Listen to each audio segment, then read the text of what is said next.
Hi. Firstly, may I just say I love the way you entered your payment information. So accurate. Good job. As always, I'm Ted Chumas. I'm a non-dependent business owner like you who works with many companies, including Eidionom ACS. We'll transform you from I don't know into Eidionom.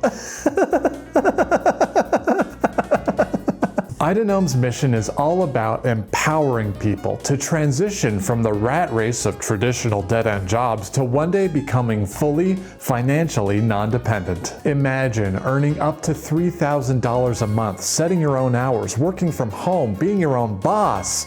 Sign me up?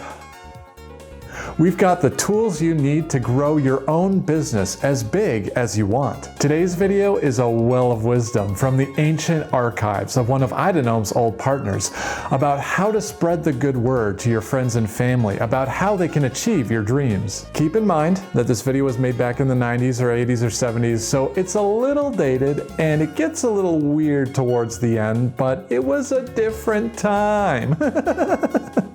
Here's what I think you should focus on while watching. Think about your dream life, your dream car, your dream house. Start with the why. Think about your kid's future or finally getting out of debt. Build your family and friends' self-confidence. We want them to feel good. The results. We're sharing this stuff for a reason, because it works. You've perhaps heard of multi-level marketing structures or MLMs, which people have a lot of misconceptions about. I'm sure by the end of the video, you'll have a lot of questions. I know I did when I first saw it, but don't worry. All of those questions you have will be answered in the following months, as long as you have an open mind. So without further ado, say it with me. Let's get it started in here.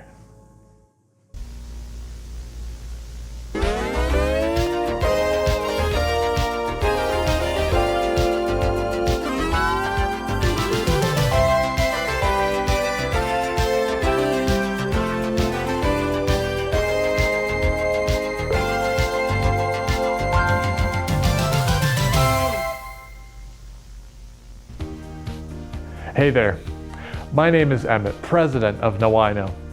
I can't believe that 15 years ago, I used to be a horse shoveler just like you. And look at me now. I have a Lamborghini, big house, houseboat, and hot wife and kitchen, all thanks to the power of Nowiono. Close your eyes with me. Imagine your dream car, your dream house, your kids not having to worry about their future, finally being credit card debt free, buying organic espresso instead of regular, and not even thinking about that price tag, or getting that premium do-rag that you've always wanted. Okay, now open your eyes. All that and more is possible here at Nowiono. Say it with me. If you think you know I know. Here at Nowiono, we've discovered the secret to financial non-dependence.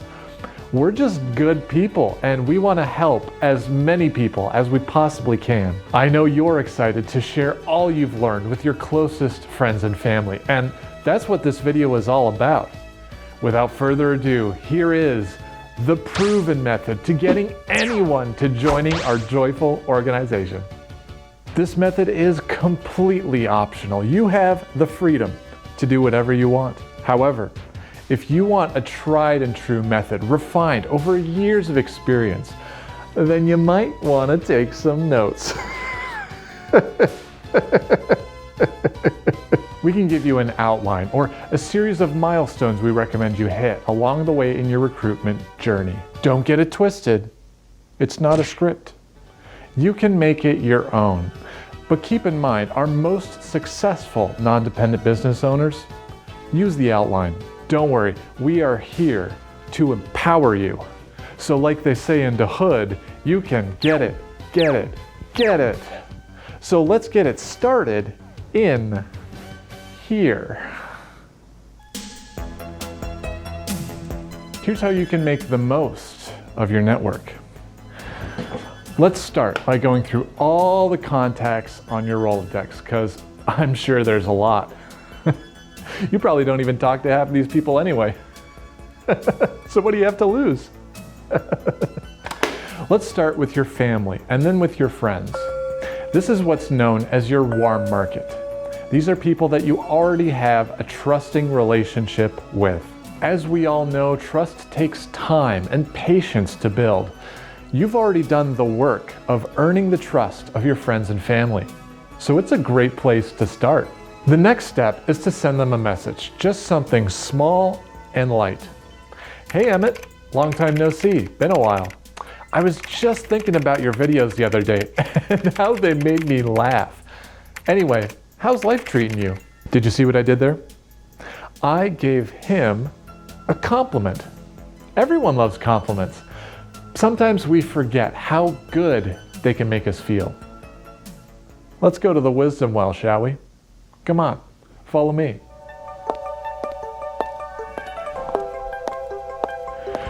Compliments lead to confidence. Whenever I get complimented by an MLM recruiter, I think, help. Say it with me. Humans everywhere like praise. Good job. See how good it feels to be praised? It's not bad to compliment people, and in the context of our process, it's a great recruitment tool. I helped my friend in the very first message, and we're just getting started in here. Once the conversation gets going, make sure to say something like, there's just been so much going on in my life lately. Too much for a text, LOL. When's a good time to call? Let's head on down to that wisdom well. Calling is better than texting, and face-to-face is better than calling. We spend entirely too much time on our electronic devices nowadays. There's just something special about hearing a warm, friendly, smiling voice on the other end of a phone, or better yet, a warm, friendly, smiling face in person. It also gives the other person less time to think in between sentences, making for a more efficient use of both their time and yours. Now, let's move on to the phone call. Now, if you hate phone calls like me, do not worry. I will walk you through the outline. Just start out the conversation like you normally would. How's it going? How have you been? Then get them talking about the specifics of their life. Ask about their job situation. How's that going? Once they're done talking, use that as an opportunity to talk about how your job outside of Nowiono kinda sucks. The 9 to 5 is really soul draining, you know? Or maybe you've been working overnight shifts or overtime, or you hate your boss. Feel free to use whatever resonated with you when we recruited you. And then say, but I have been working on something on the side that could take off in a few years. I might even be able to quit my job for it. Wisdom well time. Don't give too much info too early. If you tell them too much, they'll feel like this is being pushed on them. No push, only pull. Humans are naturally curious creatures. Let them feel like they're pulling the information out of you. Slow and steady wins the business. Though sometimes you might have to push a little, so some push, encourage pull, if that makes sense. Beg the question a little. Anyway, they'll naturally be curious about what you're doing. You could say something like, well, I'm working with a mentor and they're showing me the ropes, but it's kind of on the down low, chief, know what I'm saying? My mentor is selective with who they work with. This might elicit a question like, okay, but what do you actually do? And you could say, it's like online commerce. I can't really say much about it. It's kind of like a trade secret right now in a way. Are you working with a company or something? I own my own business and I'm learning about owning my own business. It's going well so far. I'm learning a lot.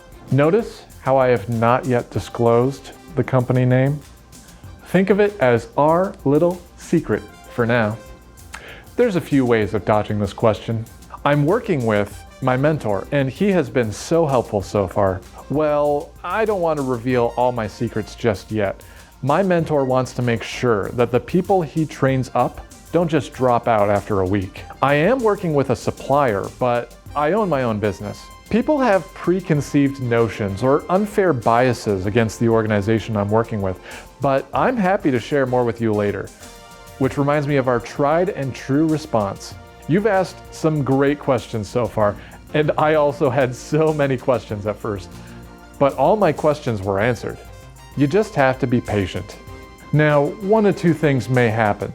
They could keep pressing for information, or they could stop and move on. If they want to learn more, then say, hey, I don't have a lot of time right now, but let's meet for coffee soon if you're interested in learning more, which is a great outcome. Remember, in person is better than calling. If they stop asking about it and they move on, then towards the natural end of the conversation, feel free to say something like, hey, by the way, my mentor is actually thinking of taking someone else under their wing, and I was wondering if you would like to give it a shot. I think you would actually be a great fit for something like this. This creates a little intrigue. We've already established that the mentor is selective, and he's considering you for mentorship.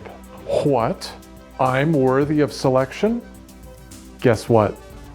You just helped somebody with their potentially low self-esteem. Good job. Now, there's one answer that we haven't really covered here yet, so let's take a moment to talk about no. At Nowiono, we know all about no.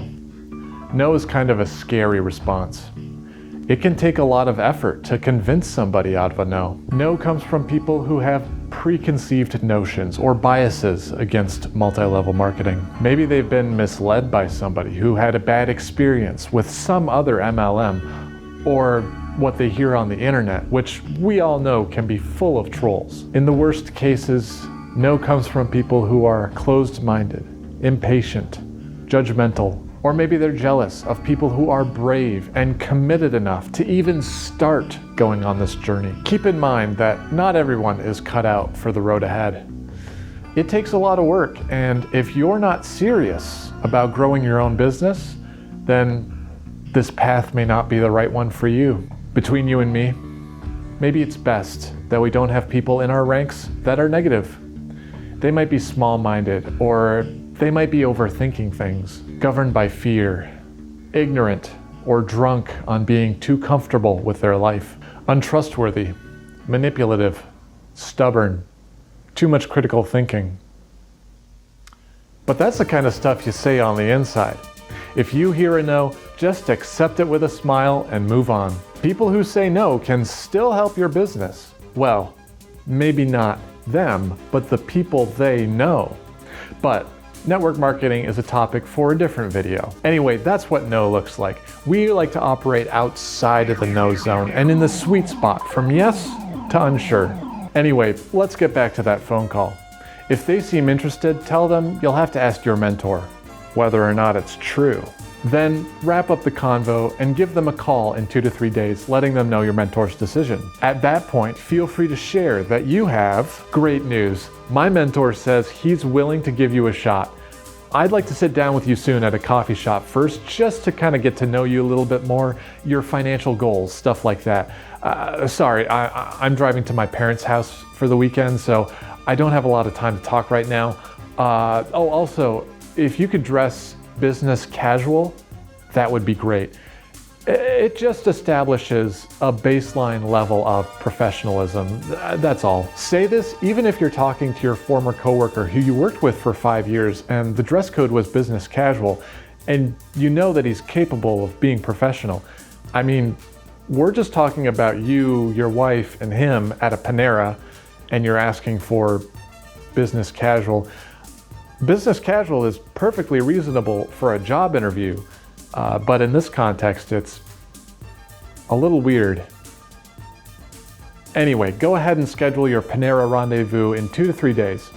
Now, in-person meetings can be scary, but let's make like MC Hammer and break it down a little in here. Remember to start and end every face-to-face with light, casual conversation. It puts the other person at ease, especially those in the unsure zone. And you always want to end on a high note. It's a good time to ask about their weekend plans or whatever. Sometime in that casual conversation, make sure to compliment something that they're wearing. Where'd you get that shirt? Well, you have good taste. Also, make sure to mention something in your own life that made you realize you had a worry or a fear. Be a little vulnerable. Say you work at a hospital. Well, you could say, you know, seeing so many people unprepared for tragic accidents or health problems that can just come out of nowhere made you realize how important it is to have a financial plan for the future in case something goes wrong. Which, for all the fellas out there, is a great little wind-up for the pitch. You know what I'm saying? Cover your stupid ears, ladies, because this metaphor is not for you. Now, you might be tempted to talk about the business or the company that you work with, but be patient, honey child. If they ask about these things, then just say, we'd love to talk about the business, but we should really start with the education process first. And another thing that we're looking for is patience. Rome was not built in a day. It's going to take time to learn the skills you'll need to succeed. So you'll learn about the business as it comes up. If you're patient, you'll be rewarded. You're patient, right? Good job. Instead, we're going to ask questions to get your prospective mentee thinking about what would their dream situation look like. Imagine if you didn't have to worry about money. What would you do with your time? And then you start to roll out that classic MLM pitch. You could have your time back. You could work from home. You could take your kids to Disney World. You could have control over your own life. Your dreams are possible. We know the secret, and if you're worthy, we're thrilled to share it with you. This might just be the part where we hook you. We're offering you a way out. We're selling your dreams back to you. I don't think it's all that surprising that some people buy it. I don't know. Maybe you're still in the unsure zone. Let's keep going. Ask them questions like, would you consider yourself open-minded?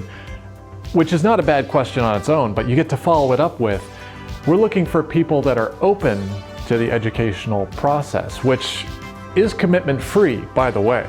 Now, if you say, well, I'm not closed-minded, I'm open-minded, then we've just set you up with a neat little trap, which in a way is bad framing. If you say that you're open-minded, but you decline being educated about our business model, you kind of look like a hypocrite, don't you?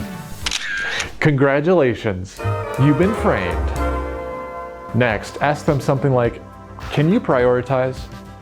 What I mean by that is, if you're at a family barbecue and you get a call to meet a business client, would you prioritize your business? Sorry, what was that? Did you guys hear that? That was the prime chime. A statement like this can prime people into expecting this situation to happen more frequently in the future. Things like this over time can change your mindset.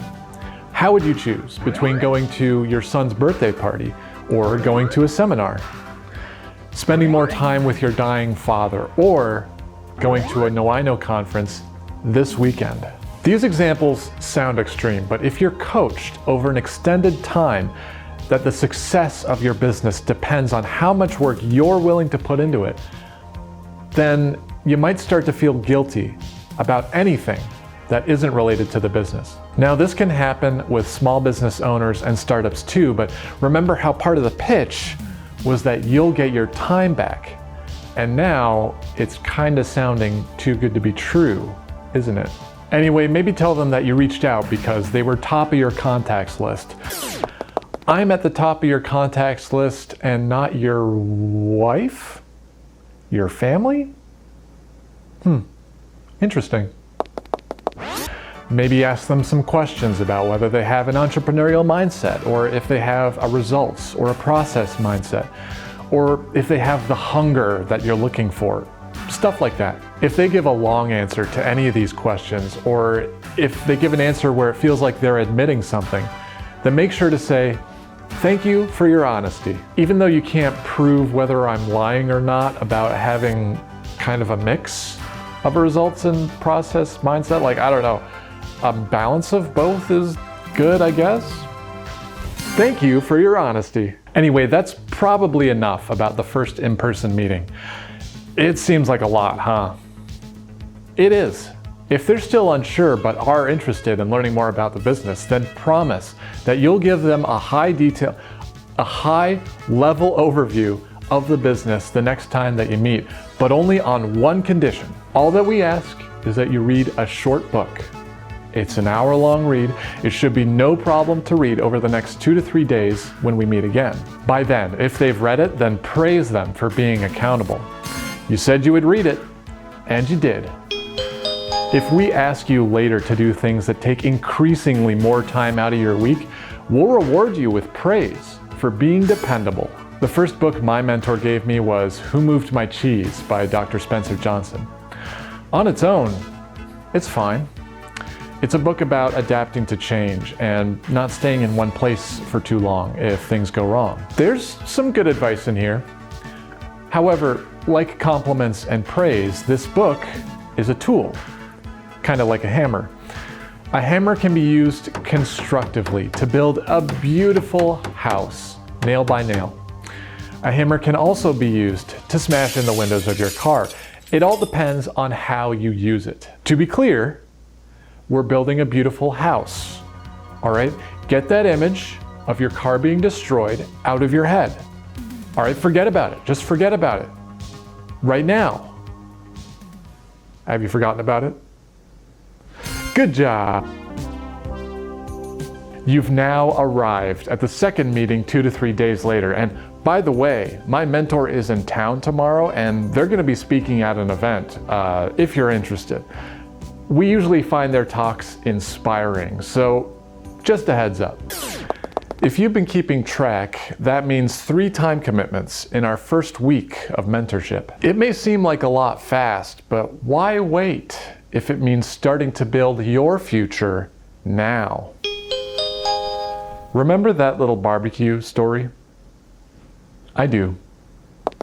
After the light casual conversation, start the meeting by asking, which character in the book did you relate to the most? You might say hem or ha or whatever. What we're interested in are Sniffy and Scruffy. You know, you could think of your mentor as Sniffy, sniffing out all those opportunities, doing all the thinking ahead work, and you as Scurry, doing as we say. Sniffy can do all the thinking while you do all the action. It's a more efficient use of both your time and ours. Why are you thinking about your car?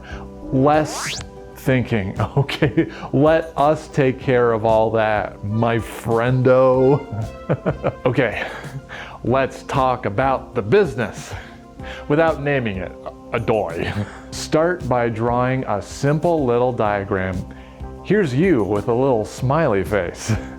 Here's you working at your job, exchanging your time for money. Here's the grocery store, their business, where you exchange your money for their products. But what if you had your own business? You could exchange your money for your products that you would already buy at the grocery store, and you would actually get some of your own money back. You could have your own customers, meaning they would give you money for your products from your business. Eventually, you could mentor other people so that their businesses would be part of your business. The more customers that you have and the more people that you mentor, the more money you could be making. And that is the path to financial freedom. Now, don't do this. Don't draw this diagram like this, where your business has other people's businesses below you because you're mentoring those businesses. And of course, your mentor's business, ours, is above yours, and our mentor has a business, and our mentor is mentoring other people's businesses, and we are also mentoring other people's businesses too. Again, do not draw it like this, because then it makes the whole thing look like a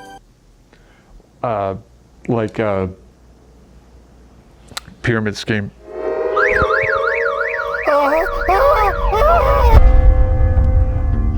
It appears we have encountered a few more scary words: pyramid scheme, cult, scam. Here at Nowiono, don't worry, we'll prepare you with responses to all of these and more. For this one, we will need to venture to the bottom of the wisdom well. Come with me.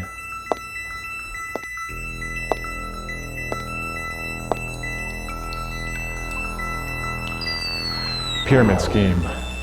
In MLMs, you exchange money up and down the marketing levels for a product or a service. In pyramid schemes, one thing is you sometimes exchange money without a product or service involved. See, Nowiono used to be a pyramid scheme because we had a sign-up fee, and now we don't have a sign-up fee anymore, so technically we're illegal. And being technically legal is a great selling point. Also, feel free to point out that traditional companies have a CEO at the top with vice presidents underneath and department directors and managers and then employees. So really, that's kind of pyramid shaped too, isn't it? Some might say this is a false equivalency or an apples to oranges type situation. Some might say just because it's pyramid shaped doesn't make it a pyramid scheme. Feel free to gloss over or leave out how the pay structure is different between corporations and MLMs. Like, I never have to send money up to my boss, right? And my paycheck does not come out of my boss's paycheck. And I'm not really incentivized to recruit people in a corporation. Sure, there are sometimes referral bonuses, but if the person that I refer is hired and actively working, then I don't make more money from them directly if they work harder or if they refer other people. And if asked, yes, if you're a mentor, then you do benefit financially from the people that you recruit and the people that they recruit, but you don't have to push that information. It doesn't seem like a scam to me. See, I've got anecdotes. At this point, I've been told many rags to riches stories. See, my mentor has a BMW. Now, it is possible that the pic they posted of them in a BMW was at a dealership. It's possible that they're renting or leasing the car. And okay, how much credit card debt I'm in is none of your business. See, it's my anecdotes versus your anecdotes of people's lives being ruined or whatever. Maybe you know someone who lost a lot of money to something like this, but that's one person, and I've heard about many people succeeding. Plus, running your own business is not easy, and some people just don't have what it takes. Kind of sounds like their fault. What's that? Someone on the internet says it's a scam? People can make up anything on the internet nowadays. A journalist wrote a story or caught someone on hot mic? Fake news. See how confident I sound? I'm being careful to not leave any room for doubt, because above all, I have faith. And what's wrong with a little faith? Now, I know earlier that I told you to think less, and that is kind of weird, but the word cult to me is a religious thing, and we're definitely, technically not that. Now, I for one feel like a fully autonomous human who can leave anytime, and I'll engage with you with any criticism you have, as I have throughout this video. Though I can understand why some people might get the cult vibe. We might encourage you to trim your information diet of any junk food, like reading fictional books or watching fictional movies or watching fictional TV shows or watching the news or any non-Nowiono educational materials, which might seem isolating, but it's not. We might advise you to not engage with any negative people in your life, any family or friends that try to push you out of an MLM. It might seem isolating to stop hanging out with them as much, but it's not. Plus, I'm meeting a new community with new friends, and dare I say it, a new family. They are results-oriented people like me who are more positive and more excited for me to start my journey. And that doesn't sound isolating to me. Phew. That was a mouthful. Now don't you worry. To prepare you for scary words like these, we've got lots of educational materials available for purchase. Think of it as the healthy food available for purchase. Think of it as the healthy food available for purchase. Think of it as the healthy food available for purchase. Think of it as the healthy food in your information diet. We have books, podcasts, videos, seminars, and conferences. Now, all of these are completely optional, but if you want to grow your business and if you want to achieve financial independence, then why wouldn't you buy our materials? If you're not getting the results that you want, if your business isn't doing so well, then you really might want to check out this podcast. It'll get you in the right mindset. Honestly, I've never seen anyone succeed here without these tools. This online course helped me so much, so you might want to consider enrolling. And there's this conference coming up, and judging by the speaker lineup, it is a once-in-a-lifetime event, and you would be missing out on so much if you didn't go. Now, it is across the country, and you will have to pay for your own flight and hotel and food, and there is an admission fee, and they might schedule events until midnight, and there might be a pizza social happening until like 1 a.m. And then after that, there could be these really helpful workshops going until like 3 a.m. And don't miss the rally at 8 a.m. I'll be there. And conferences like that can really push you from a sergeant level associate all the way up to a president level associate one day. And that's the kind of commitment it takes to get there. Now, we're saving all of that pressuring for later, by the way. We're still only at the second meeting. And remember, keep dodging that question about what organization you're working with. That is also for later. Anyway, we're basically done with the second meeting, so let me show you what you would show your mentee as some of the next steps after this meeting. Say something like, so the seminar's tomorrow. After that, we can organize a follow-up so that you and I can debrief and discuss what was talked about. Then, if you're still interested, and no commitment, there's another seminar on Tuesday, and we can follow up after that. And basically, we'll keep that cycle going. 2 seminars and 2 debriefs a week. We feel that repetition is the best way to learn. And then, when you're finally ready to commit, we can jump in. And then we can talk about the business for real. That's when we'll get it started in here. Make sure to say, thank you for your honesty, no matter what answer they give. The jacket was $15 at Goodwill, and the shirt was $5 at Target. Keep in mind, there's a one-time setup fee and then a monthly maintenance fee for your store. It's kind of like a weekly quota for books to read. It'll keep your mind sharp. You know, people-pleasing is kind of manipulative itself, if you think about it. Just think of this as an investment in yourself and your success. You might be wondering, how do I approach strangers at Target? Don't worry, I've got tips and tricks to help you succeed. Do you trust me? Trust is an important part of the process. Oh God, I finally feel like I can relax. Whew, it's been a while. Maybe 3 years, maybe 13, I don't know. But you're finally at the supreme leaders level. Congratulations. I think you're finally ready. We've talked quite a bit about how it works, but we haven't talked a lot about how well it works. If it works, then what's wrong with it? Let's talk about my favorite thing. Now let's say, hypothetically, that we are one of the major MLMs, and hypothetically, we post our earnings information online. And you, hypothetically, see these hypothetical numbers on our website. The top 50% of earners make an average of $3,000 annually and a median of $600 annually. Now the average looks like a nice number, right? But the median kind of makes it interesting. And real quick, I want to talk about the difference between average and median. They both measure the middle of a range of numbers, but in slightly different ways. Let's say you had 10 people earning these amounts of money per year.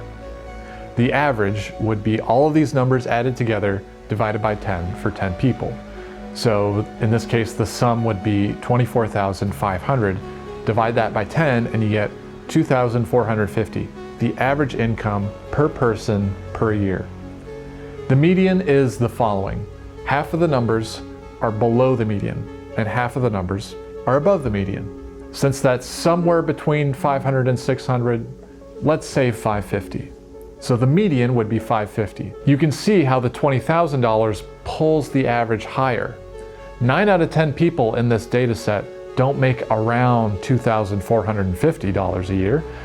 The median helps tell a more complete story about the data, especially if you don't know the individual numbers to begin with. Let's go back to these numbers.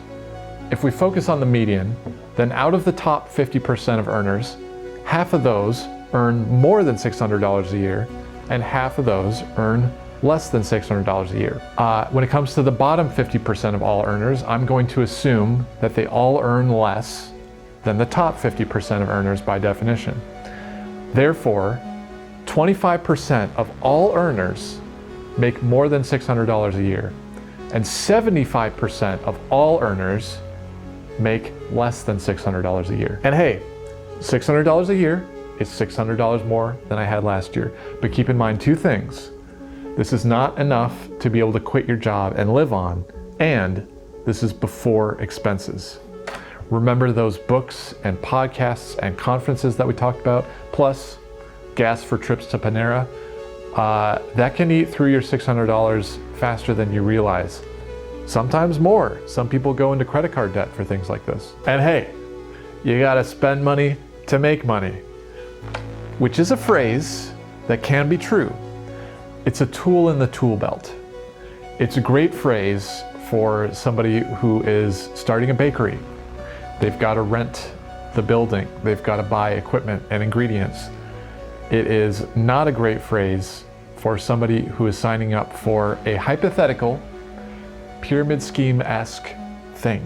But how many people earn enough to live financially independent?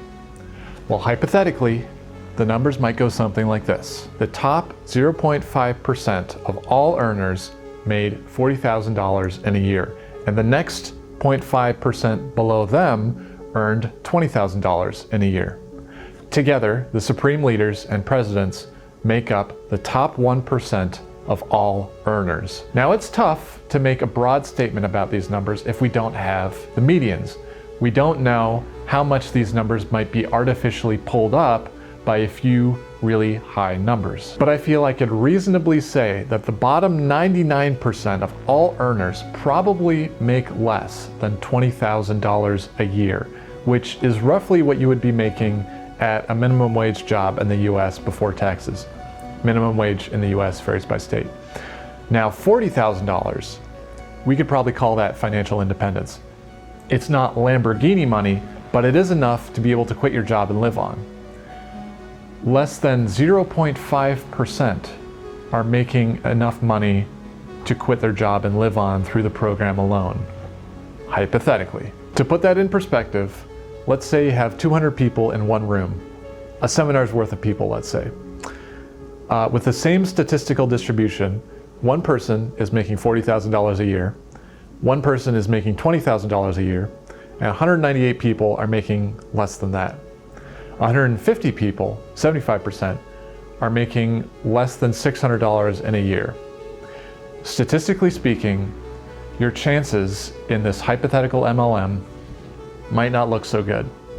And again, this is all before expenses. Now, we might claim that you'll be spending way less than 40 hours a week on this stuff. Trust us? Hopefully you caught on by now with all the other stuff in my materials that people can easily be guilted into spending more time on the business.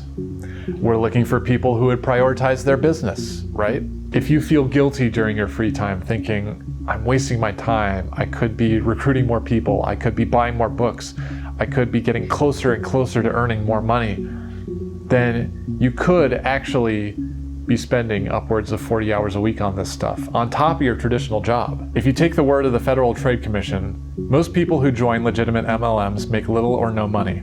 Some of them lose money. In some cases, people believe they've joined a legitimate MLM, but it turns out to be an illegal pyramid scheme that steals everything they invest and leaves them deeply in debt. But I don't know, that's the government. I could cite articles or testimonies about MLMs, but for every negative anecdote that I could point to, they could point to a positive success story. And I totally get why someone would get sucked into this. To be clear, I don't think the type of person that would is stupid. I think there's a kernel of truth that traditional jobs can suck, and starting a small business is risky. But MLMs build upon that to make themselves look like the golden ticket out of poverty, a way of taking back control of your own life. I'm lucky.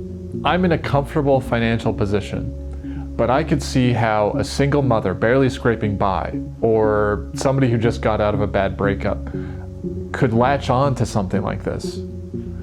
After all, what's wrong with giving people hope, opportunity, a second chance? We're just helping people, right? Hey, Mark and Kelsey. I think how I knew that something was wrong was that you wouldn't entertain any doubt that I had. I think you feel like you stumbled upon this amazing thing, the secret to finally getting everything that you've dreamed of. And I'm sure you want to share it with as many people as you can. I'm sure you wish you could shake me by the shoulders and say, Emmett, if only you understood, if only you could see what I see. And I think I relate to that feeling because I think I find myself in a similar position. It didn't feel like I was talking to Mark and Kelsey. It felt like I was talking to an outline, a loosely arranged list of talking points. What can I possibly say? I'm just a guy. And it feels like me versus this group that has had years to perfect their justifications, their responses to being called a pyramid scheme. If the business works so well, then why do they coach their followers on so many socially manipulative tactics to promote it? That's kind of the thesis of this video. Here's the general reason why I believe that multi-level marketing just doesn't work in practice, is that the lowest level is not sustainable. If the lowest level wants financial independence, then they have to recruit. But then those recruits become the lowest level, and they have to recruit because the lowest level is not sustainable. And they're not recruited on the promise of $300 a year before expenses. They're thinking about their dreams. Mark and Kelsey, if you do come to understand the business and succeed and rise to the level of supreme leader, and you get to see how the sausage is made, then I hope it aligns with your morals as you claim. Some people lose a lot of money from things like this. This is going to sound like a cheesy PSA, but if someone you love is trying to get you to join an MLM, here's a tip. You can be gentle. You could use words like think and feel. For example, this feels like a bad idea. I think this sounds too good to be true. If you outright call it a bad idea or a scam, if you imply that they're naive, if you call them or the organization predatory or manipulative, it is a risk. You could become the bad guy in their story. Jealous, closed-minded, someone that's merely in the way of their success. And then you might drive them further into it. Or it'll work. I don't know. That's why I'm saying it's a risk. I think it is worthwhile to try to show them a way out. Good luck if so. If not, you can just say no and move on. You know, you could keep in contact and just say, hey, if we hang out, then please don't talk to me about the MLM. You could draw that boundary. I think sometimes people have to make their own mistakes. You can't control people. But if you could, if you had the power to, should you?